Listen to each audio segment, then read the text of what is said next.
CBSE ने तैयार किया 12वीं के नतीजों लिए फार्मूला। 10वीं 11वीं के नतीजों के 30% और 12वीं जमात के प्री बोर्ड के 40% जोड़े जाएंगे अंक। महामारी मुक्कन ते परीक्षा देने का मिल सकता है बदल।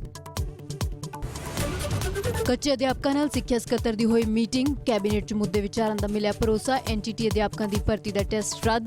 तजर्बा अंक 25 करन ते फसिया पेच। धरना अजे रहेगा जारी। जयपाल दा मुड़ तो पोस्टमार्टम करवाउण लई हाई कोर्ट च पाई पटीशन खारज। परिवार करेगा सुप्रीम कोर्ट दा रुख। पुलिस ते लाए ने एनकाउंटर तो पहला तशद्दद दे इल्जाम। Wrestler Navjot Kaur captain they वादे तो निराश। खुद मुख्यमंत्री ने डीएसपी बनाउण दा दित्ता सी भरोसा। 2018 तो नौकरी मिलन दी उड़ीक कर रही है एशियन चैंपीयनशिप जेतू नवजोत कौर। बहादुरगढ़ च टिकरी बॉर्डर नेड़े शख्स नूं जिउंदे साड़न दा मामला। 4 लोकां ते इल्जाम। मुलजम अजे भी फरार। कतल दी असल वजह दा नहीं हो सकिया खुलासा।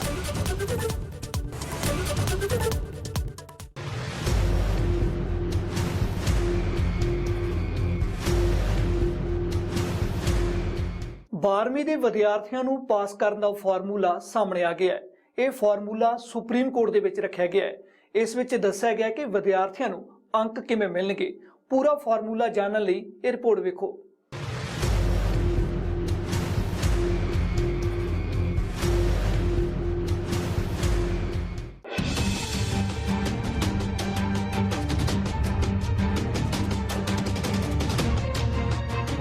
कोरोना महामारी के चलदियां इस साल सीबीएसई 12वीं बोर्ड ਦੀਆਂ ਪ੍ਰੀਖਿਆਵਾਂ ਰੱਦ ਹੋ ਗਈਆਂ ਸਨ। ਅਜਿਹੇ 'ਚ ਬੱਚਿਆਂ ਦੇ ਨੰਬਰਾਂ ਦੀ ਮਾਰਕਿੰਗ ਕਿਸ ਆਧਾਰ ਉੱਤੇ ਹੋਵੇਗੀ, इस फार्मूले का ऐलान हो गया है। सीबीएसई ने 12वीं के बच्चों को नंबर देने की प्रक्रिया सुप्रीम कोर्ट में दसी है। 12वीं क्लास के विद्यार्थियों के रिजल्ट उन्होंने 10वीं 11वीं और 12वीं दी ਪ੍ਰੀਖਿਆਵਾਂ 'ਚ 30-40 फार्मूला के आधार उत्ते आएगा। 31 जुलाई को रिजल्ट ऐलानिया जा सकता है। अदालत को दस्सिया गया कि 10वीं 11वीं और 12वीं के प्री बोर्ड नतीजे विद्यार्थियों को पास करने का आधार बनाया जाएगा। इस फार्मूले अनुसार 10वीं के नतीजे के आधार पर 30% अंक, 11वीं के नतीजे के आधार पर 30% और 12वीं प्री बोर्ड या यूनिट टेस्ट के आधार पर 40% अंक शामिल किए जाएंगे। सीबीएसई के 13 मैंबरी पैनल ने फार्मूला तय किया है। विद्यार्थी के 10वीं का 30% वेटेज, 11वीं का 30% वेटेज और 12वीं का 40% वेटेज। पूरे वेटेज के आधार पर 12वीं के कुल नंबर तय होंगे। 12वीं यूनिट पेपर टर्म प्रैक्टिकल के 40% अंक जोड़े जाएंगे। तिन्नां नूं जोड़ के कुल अंक कैलकुलेट किए जाएंगे। लेकिन जिस दिशा में बात जा रही है, जैसे कोर्ट का ये कहना कि ये तो आपने ठीक बताया, लेकिन एक इनबिल्ट मैकेनिज्म बनाइए जहां पर छात्र शिकायत कर सके, तो ये संकेत है कि कोर्ट को ये फॉर्मूला स्वीकार है। कुल बेस्ट 5 सबजैक्ट चो वधिया प्रदर्शन वाले पहले 3 चुने जाएंगे। तिन्ना सबजैक्ट के 30% अंक जोड़े जाएंगे। फाइनल पेपर च सारे विषयों के थ्योरी पेपर की परफॉर्मेंस के आधार पर 30% अंक जोड़े जाएंगे। Mid term paper, unit test और प्री बोर्ड पेपर की परफॉर्मेंस के आधार पर 40% अंक जोड़े जाएंगे। प्रैक्टिकल के अंक वक्री तौर पर जोड़े जाएंगे। कि बच्चे ने जो 3 मुख्य विषय, जो ऐसे विषय हैं जिसमें उसके सबसे अच्छे नंबर आए हैं, उनका हम मीन मार्क्स ले लेंगे। तो 3 के अगर मीन मार्क्स लिए तो अच्छा हो गया। अब वो 3 के मीन मार्क्स 5 सब्जेक्ट में जो है 12th के ऐड कर दिए जाएंगे। मान लीजिए जैसे कहीं 50, 60 नंबर अगर होते हैं तो इनका तीनों का मीन मार्क्स निकालकर थ्योरी का हम 5 सब्जेक्ट में 12th के डाल देंगे एक एक कर। एक कंपोनेंट 12th के रिजल्ट में ये आ गया। दूसरा कंपोनेंट ये था कि 11वीं में जो उसका बच्चे का थ्योरी की परफॉर्मेंस है, क्योंकि 11वीं में सब्जेक्ट वही होते हैं जो 12th में पढ़ता है बच्चा, सिंसियरिटी बढ़ती है। लेकिन 10th के बाद जब 11th में आता है तो कई बार ऐसा देखा गया है कि बच्चे का स्कोर नीचे जाता है। स्कूल थोड़ा सा टफ मार्किंग करते हैं बच्चों को सिस्टम में लाने के लिए। तो हम लोगों ने कहा कि ठीक है, कोई बात नहीं है, हमने उसका थ्योरी का 30% कंपोनेंट जो है हर सब्जेक्ट का लेकर उसी रेस्पेक्टिव सब्जेक्ट में डाल दिया। उसके बाद बच्चे का 12th आता है, क्योंकि 12th मेन है, उसने सारी तैयारी 12th की प्री बोर्ड बच्चे दे चुके थे, सब लोग अच्छी तरीके से तैयारी कर रहे थे।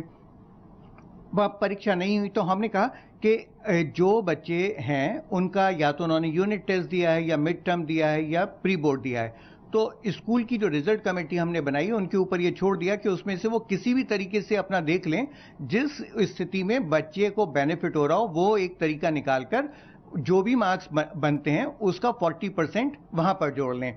तो कक्षा 10 के 30% हर सब्जेक्ट के ये बराबर मार्क्स आएंगे, पांचों सब्जेक्ट में एक ही मार्क्स होंगे। कक्षा 11 के जो भी सब्जेक्ट है रेस्पेक्टिव सब्जेक्ट में वो मार्क्स आते चले जाएंगे, और कक्षा 12 के 40% जो हैं वो थ्योरी के वहां पर आ जाएंगे। और जो बच्चे ने प्रैक्टिकल दिए हैं वो 100%, अगर किसी बच्चे ने 30 नंबर का प्रैक्टिकल है और दिया और उसके 30 ही आते हैं तो वो 30 नंबर यहां पर जोड़ दिए जाएंगे।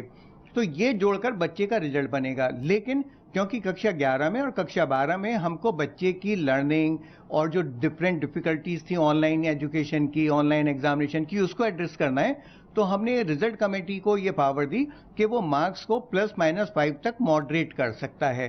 कौन से +-5 तक? कि जब हम स्कूल का रिजल्ट जाकर पिछले 3 साल में देखेंगे, जो भी सबसे अच्छा रिजल्ट होगा उस रिजल्ट में से हम वो बेस्ट रिजल्ट ले लेंगे और उसमें +-5 कर बच्चे को मार्क्स दिए जा सकते हैं। तो ये माना जाएगा कि टोटल अगर मैं कहूं कि जितने भी स्कूल 14,000 से ज़्यादा स्कूल जो हमारे एग्जाम में बच्चे अपने स्पॉन्सर कर रहे थे, हर स्कूल अपना बेस्ट रिजल्ट पिछले 3 साल का लेगा, बच्चे की अपनी परफॉर्मेंस लेगा, अपनी उन बच्चों की जो पिछले साल जो बेस्ट परफॉर्मेंस दी थी 3 साल में उनसे मैच करेगा, मॉडरेट करेगा और रिजल्ट को डिक्लेयर कर देगा। ਜਿਹੜੇ ਬੱਚੇ ਨਤੀਜੇ ਤੋਂ ਸੰਤੁਸ਼ਟ ਨਹੀਂ ਹੋਣਗੇ ਉਹਨਾਂ ਨੂੰ ਮੁੜ ਪ੍ਰੀਖਿਆ ਦੇਣ ਦਾ ਮੌਕਾ ਦਿੱਤਾ ਜਾਵੇਗਾ। ਜੇ ਕੋਈ ਵਿਦਿਆਰਥੀ ਆਪਣੇ ਨੰਬਰਾਂ ਨਾਲ ਸੰਤੁਸ਼ਟ ਨਹੀਂ ਹੁੰਦਾ ਤਾਂ CBSE ਦੀ 12ਵੀਂ ਦੀ ਅਗਲੀ ਬੋਰਡ ਪ੍ਰੀਖਿਆ 'ਚ ਉਸ ਨੂੰ ਬੈਠਣ ਦਾ ਮੌਕਾ ਮਿਲੇਗਾ। ਵੱਖ-ਵੱਖ ਸਕੂਲਾਂ 'ਚ ਮੁਲਾਂਕਣ ਨੂੰ ਲੈ ਕੇ ਜੋ ਅੰਤਰ ਹੈ ਉਸ ਨੂੰ ਇੱਕੋ ਜਿਹਾ ਕਰਨ ਲਈ ਇੱਕ ਕਮੇਟੀ ਦਾ ਗਠਨ ਕੀਤਾ ਗਿਆ ਹੈ। ਇਹ ਵੀ ਕਿਹਾ ਗਿਆ ਹੈ ਕਿ ਹਰ ਸਕੂਲ ਨੂੰ ਇੱਕ ਰਿਜ਼ਲਟ ਕਮੇਟੀ ਬਣਾਉਣੀ ਹੋਵੇਗੀ ਜੋ 12ਵੀਂ ਜਮਾਤ ਦੇ ਮੁਲਾਂਕਣ 'ਚ ਸਹਾਇਤਾ ਕਰੇਗੀ। कोरोना वायरस करके CBSE ने 12वीं जमात के पेपर रद्द कर दिते सन, पर सब के मन च इक्को सवाल सी कि आखिर बच्चों के नतीजे किस आधार पर जारी किए जाएंगे। आखिर हुण उसका ऐलान हो गया है। उसके आधार पर 31 जुलाई तक रिजल्ट घोषित कर दिया जाएगा और जो बच्चे रिजल्ट से संतुष्ट नहीं होंगे उनको मौका मिलेगा, जब भी स्थितियां सामान्य होंगी और स्थिति ऐसी बन पाएगी कि फिजिकल परीक्षा कराई जा सकेगी जिसमें बच्चे पेश हो सकें और लिख सकें, तो वो अवसर उनको दिया जाएगा। सुप्रीम कोर्ट के जजों ने एक टिप्पणी की है कि ये जो तरीका निकाला गया है, अगर इससे कोई बच्चा सहमत ना हो या उसको लगता हो कि नंबर उसको देने में गलती हुई है, तो एक कोई प्रक्रिया ऐसी होनी चाहिए जहां पर कि वो शिकायत कर सके और एक बार अपना विरोध दर्ज करा सके, जैसे कि सामान्य परीक्षा में भी होता है। यानी कि सिर्फ यही तरीका नहीं होगा कि नहीं अब आपको परीक्षा देनी पड़ेगी जब भी होगी अपने अंक सुधारने के लिए। एक इनबिल्ट मैकेनिज्म इसका भी तैयार किया जाए कि अगर आपको लगता आपके अंकों का औसत सही नहीं निकला, गलत अंक ले लिए गए, ऐसी कोई बात हो गई, तो आप विरोध कर सकें और सुधार की मांग कर सकें। इसके अलावा बच्चों को मौका मिलेगा जब फिजिकल एग्जाम होगा, जब भी हो पाएगा। फिलहाल हुण समा एक ब्रेक दा ते ब्रेक तो बाद फार्मूले ते विद्यार्थियों नूं सुनांगे।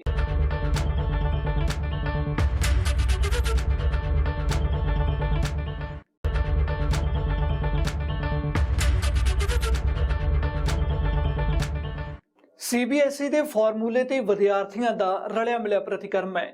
ਵਿਦਿਆਰਥੀਆਂ ਨੇ ਇਸ ਫਾਰਮੂਲੇ ਨੂੰ ਬਿਹਤਰ ਕਰਨ ਲਈ ਕੁਝ ਸਲਾਹਾਂ ਵੀ ਦਿੱਤੀਆਂ ਨੇ।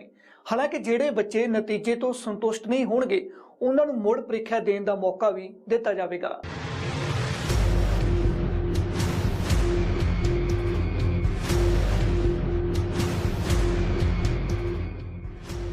CBSE ਨੇ 12ਵੀਂ ਦੇ ਵਿਦਿਆਰਥੀਆਂ ਨੂੰ ਅੰਕ ਦੇਣ ਦਾ ਫਾਰਮੂਲਾ ਸੁਪਰੀਮ ਕੋਰਟ 'ਚ ਪੇਸ਼ ਕੀਤਾ। ਇਸ ਫਾਰਮੂਲੇ ਦੇ ਹਿਸਾਬ ਨਾਲ 3 ਸਾਲਾਂ ਦੇ ਔਸਤ ਅੰਕ ਦੇ ਆਧਾਰ ਤੇ 12ਵੀਂ ਦੇ ਨਤੀਜੇ ਐਲਾਨੇ ਜਾਣਗੇ। CBSE एग्जाम कंट्रोलर मुताबिक वो बेस्ट देने की कोशिश कर रहे हैं। देखिए, आपकी बात बहुत विषम परिस्थितियां हमारे सामने हैं और विषम परिस्थितियां इस तरीके से हैं कि परीक्षा के बाद रिजल्ट निकलना चाहिए था, परीक्षाएं नहीं हो रही हैं और उसके बिना हमको रिजल्ट निकालना है। तो बच्चे का सही मूल्यांकन हो, सही स्थिति उसके बारे में हमको ज्ञात हो, इसलिए हम लोगों ने जो कमेटी बनी उन्होंने ये डिसाइड किया कि कक्षा 10, कक्षा 11 और कक्षा 12 बच्चे की जो परफॉर्मेंस है उस परफॉर्मेंस के बिहाफ पर हम कोई एक ऐसा क्राइटेरिया डेवलप करें जिससे कि उसका रिजल्ट लगभग उसी तरीके का निकल कर आ पाए कि यदि एग्जाम होता और वो एग्जाम में बैठता और उसके बाद उसका परीक्षाफल घोषित होता। अब कई बार बच्चों का होता है कि कक्षा 10 में वो बच्चे बहुत अच्छा परफॉर्म नहीं कर पाते हैं, आगे जाके सिंसियर होते हैं। ये बात हमारे समक्ष थी, हमारे ध्यान में थी। ਇਸ ਫੈਸਲੇ ਉੱਤੇ ਵਿਦਿਆਰਥੀਆਂ ਦਾ ਰਲਿਆ ਮਿਲਿਆ ਪ੍ਰਤੀਕਰਮ ਹੈ। ਪੀਯੂਸ਼ ਮੁਤਾਬਕ ਇਹ ਇੱਕ ਚੰਗਾ ਫੈਸਲਾ ਹੈ। ਹਾਲਾਂਕਿ ਉਹਨਾਂ ਮੰਗ ਕੀਤੀ ਕਿ 11ਵੀਂ ਦੀ ਰੇਸ਼ੋ ਨੂੰ ਘੱਟ ਕਰਨਾ ਚਾਹੀਦਾ ਹੈ। नहीं, ये एक्चुअली बहुत अच्छा है। जैसा अभी माहौल चल रहा है उसके हिसाब से देखो, टेस्ट भी नहीं हुए हैं तो एक तरीके से सबका लेना चाहिए, ठीक है। लेकिन एक इसमें प्रॉब्लम ये आ गई है कि हम 11th में एक्चुअली हमको थोड़ा सा टाइम लगता है, एक नया एटमॉस्फेयर होता है, नए लोगों से मिलना होता है, तो एक्चुअली टाइम लगता है और उसमें सीरियसनेस भी थोड़ी कम होती है। तो 11th में जो उन्होंने 30 का वो दिया है, उन्होंने रेशो दिया है, उसको कम करके शायद से पहले 20 जो था वो ठीक था बिल्कुल। और बाकी जो भी ये इन्होंने डिसीजन लिया ये वाला, ये बहुत अच्छा है और मैं बिल्कुल फेवर में हूँ उसके। ਨਿਖਿਲ ਫੈਸਲੇ ਤੋਂ ਬਿਲਕੁਲ ਸੰਤੁਸ਼ਟ ਨਹੀਂ, ਜਿਸ ਦਾ ਮੰਨਣਾ ਹੈ ਕਿ 10ਵੀਂ ਦੇ ਨਤੀਜਿਆਂ 'ਚ ਜੋ ਵਿਦਿਆਰਥੀ ਚੰਗਾ ਨਹੀਂ ਕਰ ਸਕੇ ਉਹਨਾਂ ਲਈ ਇਹ ਫੈਸਲਾ ਇੱਕ ਝਟਕਾ ਹੈ। No sir, I am not satisfied, क्योंकि 10th में हमारा हमने इतना अच्छा स्कोर, जो बच्चे इतना अच्छा स्कोर नहीं कर पाया वो उन्होंने सोचा था कि वो 12th में अच्छा स्कोर कर सकते हैं। अगर अब सरकार ये कह रही है कि 30% उसमें 11 से 30% और प्री बोर्ड में, क्योंकि कोरोना की वजह से कोई बच्चे 12th में प्री बोर्ड में इतना अच्छा परफॉर्मेंस नहीं कर पाए तो वो क्या कर सकते, वही ये तो वो तो यही आस करके बैठे थे कि जब 12th में जो एग्जाम होंगे वो उसमें अच्छा अपनी हार्ड वर्क करके उसमें बेहतर परफॉर्मेंस कर सकते थे। अब उसमें ऐसे करेंगे तो सर फिर जो बच्चे सेटिस्फाई होंगे वो क्या कर सकते 12th में कि 30% 10 से 30% ऐसे। अब किसी के 10th में इतने अच्छे परफॉर्मेंस नहीं आई है, किसी के इतने मार्क्स अच्छे नहीं आए 10th में। ਵਿਦਿਆਰਥਣ ਵਿਧੀ ਚੌਧਰੀ ਮੁਤਾਬਕ ਇਸ ਤੋਂ ਚੰਗਾ ਫੈਸਲਾ ਨਹੀਂ ਹੋ ਸਕਦਾ ਸੀ ਕਿਉਂਕਿ ਹੋਰ ਕੋਈ ਰਸਤਾ ਹੀ ਨਹੀਂ ਸੀ। ਹਾਲਾਂਕਿ ਕਈ ਸ਼ੰਕੇ ਵਿਧੀ ਨੂੰ ਵੀ ਨੇ।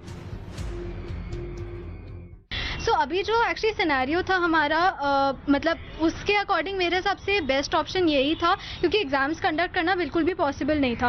एंड क्योंकि 10th क्लास को बेस्ट ऑफ 3 का परसेंटेज दे रहे हैं, सो ये एक बहुत ही मतलब अच्छी चीज़ थी है।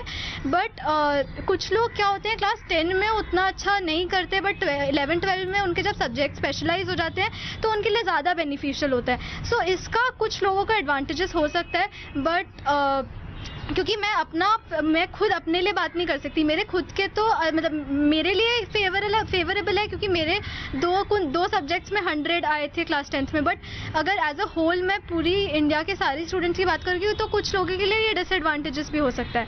और एक क्वेश्चन अभी तक हमें पता नहीं है कि मतलब 10th के जो बेस्ट ऑफ 3 को वेटेज दिया जाएगा, तो इस चीज़ को तो मैं अच्छे से समझ चुकी हूँ कि 30-40 का वेटेज है।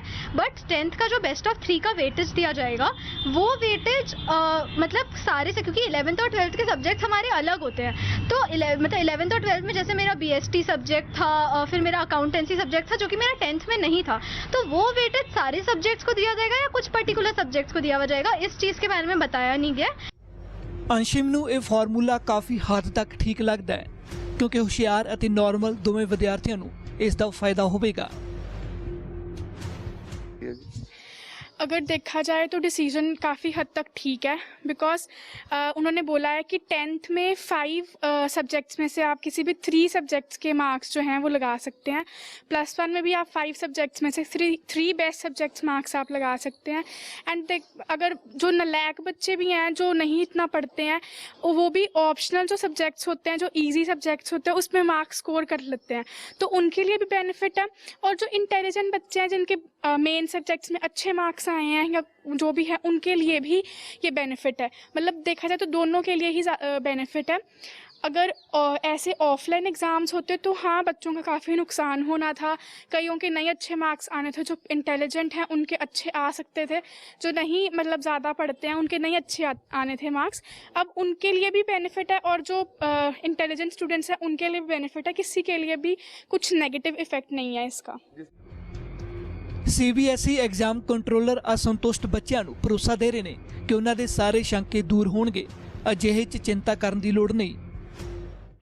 बिल्कुल, देखिए इसको जो लोग इवैल्यूएशन के हैं उनको समझने की जरूरत है। उनको पता है बच्चों को, क्योंकि वो इंट्रिकेसीज नहीं पता। जो फ्लेक्सिबिलिटी हमने स्कूल्स के हाथ में दी है या रिजल्ट कमेटी के हाथ में दी है, वो सारे ग्रीवेंस जो हैं वो कमेटी एड्रेस करेगी और उसको एड्रेस करने के बाद जो है रिजल्ट बनाया जाएगा। तो ऐसी स्थिति में बच्चे को मैं विश्वास दिलाता हूं कि उसको बिल्कुल चिंता करने की जरूरत नहीं है। अगर वो आज ये सोचता है कि मेरा रिजल्ट ऐसा ऐसा होना चाहिए, तो वो एक पेपर पे लिखे, उसको बंद करके रखे। और मेरा अपना मानना ये है कि जो रिजल्ट आएगा वो उससे कहीं बेटर ही होगा, कहीं ऐसा नहीं होगा कि उसको किसी चीज का नुकसान होगा। देखिए, इसमें कोई विकल्प उनके पास नहीं है 30 और 40 के लिए। वो स्कूल के पास है अपना कि वो मॉडरेशन करेगा। ठीक है, बच्चे के हिसाब से वो नहीं है। 14.5 लाख बच्चों के ग्रीवेंस कभी सेटल नहीं हो सकते इस तरीके से, तो वो उनके पास है। स्कूल बेस्ट जज है, स्कूल बच्चों को पढ़ाता है, उनके साथ 12 साल तक रहते हैं, 4 साल रहते हैं, 2 साल रहते हैं बच्चे। तो ऐसी स्थिति में स्कूल बच्चे के बारे में जानता है और उसके हित में जरूर अपना प्रयास करेगा कि वो बेटर रिजल्ट बनाए, उसको कोई उसको दिक्कत ना हो। इन्हां हालातां 'ਚ जेकर कोई बच्चा संतुष्ट नहीं, उन्हां लई पेपर का प्रबंध किया जाएगा। हालात नॉर्मल होण जल्द ही असंतुष्ट बच्चे एग्जाम दे सकेंगे।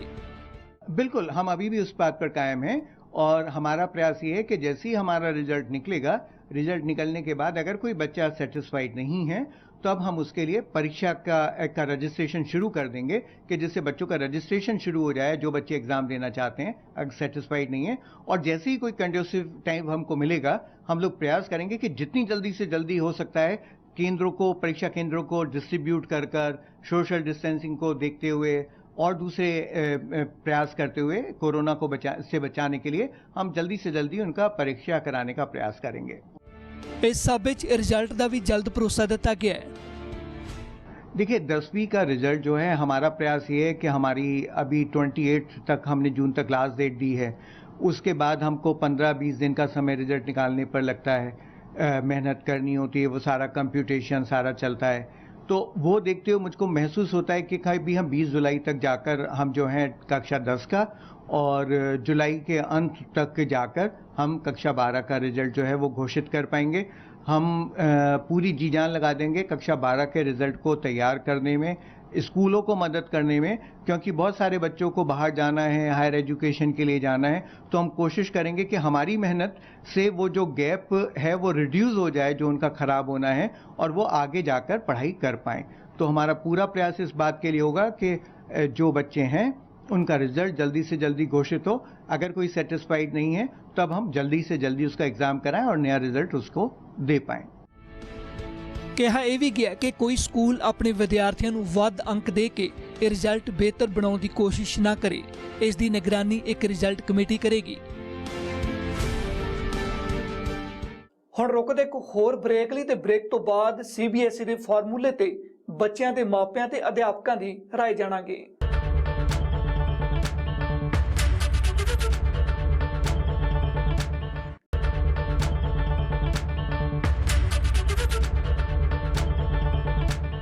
CBSE ਦੇ ਫਾਰਮੂਲੇ ਤੇ ਬੱਚਿਆਂ ਦੀ ਤਰ੍ਹਾਂ ਉਹਨਾਂ ਦੇ ਮਾਤਾ-ਪਿਤਾ ਦਾ ਵੀ ਰਲਿਆ ਮਿਲਿਆ ਹੁੰਗਾਰਾ ਹੈ। ਕੁਝ CBSE ਦੇ ਫੈਸਲੇ ਤੋਂ ਖੁਸ਼ ਨੇ, ਪਰ ਕਈਆਂ ਨੇ ਇਸ ਨੂੰ ਬੱਚਿਆਂ ਦੇ ਭਵਿੱਖ ਨਾਲ ਖਿਲਵਾੜ ਦੱਸਿਆ ਹੈ।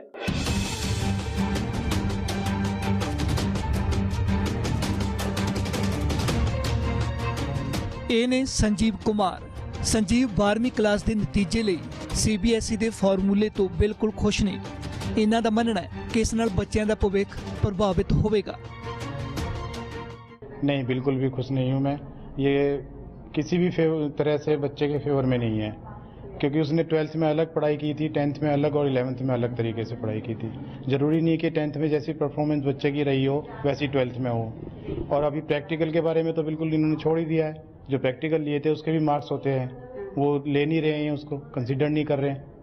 तो इससे फिर बच्चे को तो बच्चे का क्या स्टेटमेंट है, बच्चा क्या कह रहा है? बच्चा भी यही कहता है कि भाई हमारे एग्जाम होने चाहिए थे, नहीं तो फिर हमको 12th के बेस पे मार्किंग दी जाए। आशू भी असहमत वाले मापियां च शामिल ने। आशू का मनना है ਕਿ 10ਵੀਂ ਕਲਾਸ 'ਚ ਬੱਚੇ ਜ਼ਿਆਦਾ ਗੰਭੀਰ ਨਹੀਂ ਹੁੰਦੇ। ਇਹਨਾਂ ਹਾਲਾਤਾਂ 'ਚ ਨਤੀਜਾ ਉਹਨਾਂ ਉੱਤੇ ਗੰਭੀਰ ਅਸਰ ਪਾਵੇਗਾ। नहीं, मैं बिल्कुल सहमत नहीं हूँ। It should have been entirely on the 12th standard, उनके मार्क्स लगने चाहिए थे। 10th में और 11th में तो बच्चे सिर्फ 10th स्ट्रीम सिलेक्शन के लिए देते हैं और 11th में क्या कहते हैं सीरियस ही नहीं हो पाते। तो 12th में तो बच्चा सीरियसली पढ़ाई करता है ना कि उसको आगे एंट्रेंस देना है, उस हिसाब से तो I don't think this is correct. Okay, बच्चे का क्या स्टेटमेंट है?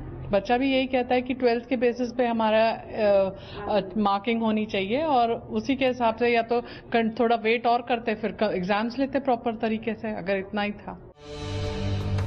पर राजीव शर्मा फैसले तो खुश ने, जिन्हां दा कहना है कि इस तो चंगा फार्मूला नहीं हो सकता सी। तो मेरे अकॉर्डिंगली ये जिहड़ा फैसला है इट्स बहुत ही एप्रोप्रीएट फैसला है और ਇਹਦੇ ਨਾਲ एक चीज़ साफ है कि भी जो बच्चों ने क्लास 10th और 11th ਦੇ ਵਿੱਚ ਆਫਲਾਈਨ ਪੇਪਰ ਦਿੱਤੇ ਸੀ ਮੈਕਸਿਮਮ ਇਜ਼ ਦੈਟ ਕੰਟਰੀਬਿਊਸ਼ਨ 60% ਦੇਖਿਆ ਜਾਵੇ ਤੇ 10th ਤੇ 11th ਦਾ ਕੰਟਰੀਬਿਊਟ ਹੋ ਰਿਹਾ ਐਂਡ ਹਾਰਡਲੀ 40% ਜਿਹੜਾ ਉਹ +2 ਦਾ ਕੰਟਰੀਬਿਊਟ ਹੋ ਰਿਹਾ। तो मेरे accordingly 30:30:40 is a best appropriate ratio जो कि गवर्नमेंट ने जो प्लान किया है और ये हर कैटेगरी ऑफ स्टूडेंट्स जो होनहार बच्चा है, जोड़ा एवरेज बच्चा है और ईवन जोड़ा बिलो एवरेज बच्चा है, ये सारे वास्ते ही एप्रोप्रिएट मैथड ऑफ मार्किंग रहेगा। देखो कोरोना लास्ट ईयर जो आया सी in the month of April, by that time अगर असी गल करिए तो यह बच्चों ने जोड़े बच्चे हुण +2 के पेपर जिन्हां दा नतीजा निकलना है, इन्हां ने +1 के पेपर ऑफलाइन मोड च दिते हुए ने। तो मेरे अकॉर्डिंगली इन्हां दा 10th का जिहड़ा पेपर सी वो भी ऑफलाइन हुए ने, +1 दे भी ऑफलाइन हुए ने और अगर असी गल करिए सिर्फ प्री बोर्ड्स जिहड़े ने +2 दे वो ऑनलाइन हुए ने। तो मेरे अकॉर्डिंगली जिहड़ा 30 जिहड़ी कंट्रीब्यूशन है वो 10th ते 11th दी है और 40 जो कंट्रीब्यूशन है वो तुहाडे +2 दी है। स्टूडेंट्स के लिए फायदेमंद रहेगा या नुकसानदायक रहेगा?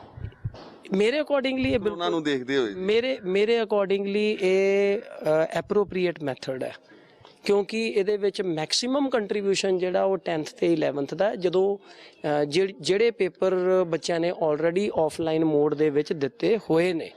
तो मेरा नहीं ख्याल कि भी ये किसी भी बच्चे नूं या किसी पढ़ाने वाले अध्यापक नूं अगर असी गल करिए कि भी उन्होंने नागवार होएगा कि भी यह मैथड जिहड़ा ठीक नहीं है। मेरे accordingly 30:30:40 is the best appropriate method जो गवर्नमेंट ने प्लान किया है आने वाले टाइम दे विच हर वर्ग के स्टूडेंट वास्ते ये फायदेमंद रहे। चाहे राजीव खुश ने पर कई मापियां दा मनना है कि 10वीं क्लास 'ਚ ਬੱਚੇ ਆਪਣੇ ਭਵਿੱਖ ਨੂੰ ਲੈ ਕੇ ਜ਼ਿਆਦਾ ਗੰਭੀਰ ਨਹੀਂ ਹੁੰਦੇ, अंक घट आए होंदे ने। अजे च सिर्फ 12वीं क्लास उत्ते ध्यान देना चाहिए है। साफ है बच्चों के मापियां दा भी रलिया मिलिया हुंगारा है।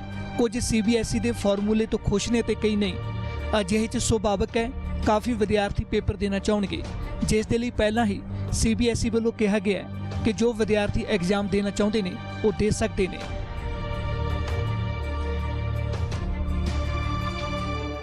फिलहाल ਦੇ ਲਈ ਇਹਨਾਂ ਹੀ ਦੇਸ਼ ਦੁਨੀਆ ਦੀਆਂ तमाम ਖਬਰਾਂ ਵੇਖਣ ਲਈ ਤੁਸੀਂ ਵੇਖਦੇ ਰਹੋ ABP ਸਾਂਝਾ।